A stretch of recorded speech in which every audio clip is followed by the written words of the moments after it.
Hello' everyone welcome back to my another blog. আজি হৈছে সোমবাৰ আৰু এতিয়া বাজি গৈছে আবেলি 4টা আৰু এয়া ৰাতিপুৱা মৰ্ণিং ৱাকৰ পৰা আজি ব্লগটো আৰম্ভ কৰিছোঁ। গতিকে এনেকৈ অকণমান দেখাই দিছোঁ আৰু সকলোকে জন্মাষ্টমীৰ বহুত শুভেচ্ছা জনাইছোঁ।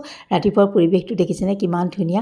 ৰাতিপুৱা আকৌ চেইনডাল খুলি থৈ যাওঁ দেই, যিহে ভয় লাগে, কিমান যে ডিঙিৰ পৰা চেইন টানা কোনো নহয়। তাৰপাছতে এয়া দেখিছেনে জন্মাষ্টমী বুলি প্ৰসাদ কেইটামান দুপৰীয়াতে তিয়াই লৈছোঁ, আবেলিলৈহে দিম। গতিকে অকণমান 2টামান বজাত এয়া তিয়াই থৈ দিছোঁ।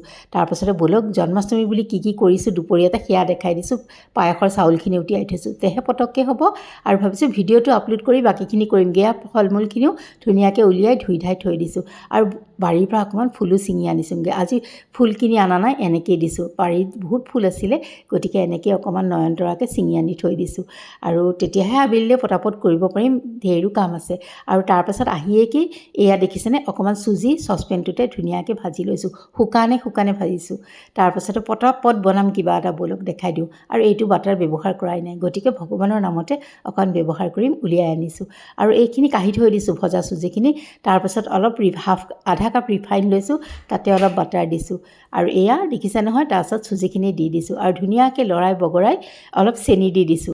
আৰু এনেকৈ একদম সহজ মেথডত বনাইছোঁ চুজিখিনি। মই কোনো চেনিৰ চিৰাপ নকৰোঁ, একেলগে ভাজিম অলপ ব্ৰাউন হোৱালৈকে। এনেই চেনিৰ চিৰাপ কৰি দিয়ে বহুতে, কিন্তু মই চেনিৰ কোনো ধৰণৰ চিৰাপ নবনাওঁ। এয়া দেখিছেনে তেলটো বিৰিঙি অহালৈকে মই চুজিখিনি ভাজিছোঁ আৰু তেনেকৈ চুজিখিনি ভাজিলে বহুত ভাল লাগে। অলপ গাখীৰ দিছোঁ, অকণমান পানীও দিছোঁ দেই, অকল গাখীৰতে বনোৱা নাই।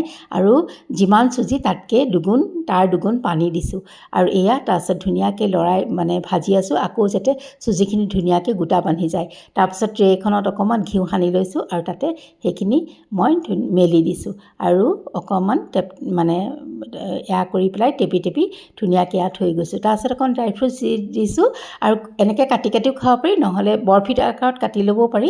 মই বাৰু যেনেকৈ কৰোঁ সেয়া মই পিছত দেখাম, কিন্তু এতিয়ালৈকে মোৰ এইখিনি চুজিৰ বৰফি টাইপেই হৈ গ'ল। হালোৱা বুলিব পাৰে, কিন্তু মই এনেকৈ বনাওঁ, চুজিটো চিৰাপ কৰি নবনাওঁ, চেনিটো চিৰাপ কৰি নিদিওঁ। এনেকৈ সহজতে চুজিখিনি হৈ যায় আৰু খুব ভাল লাগে খাবলৈ। আপোনালোকে কেতিয়াবা ট্ৰাই কৰিবচোন। আৰু ঘিউ ঠাইত বাটাৰ দিলেও কিন্তু চুজিখিনি খাবলৈ বহুত ধুনীয়া হয়। আৰু ঘিউ থাকিলে ঘিউ দিব পাৰে, মই ব্যৱহাৰ নোহোৱা বাটাৰটো আছিল কাৰণে দিলোঁ। আৰু তেন্তে আজিলৈ আহোঁ।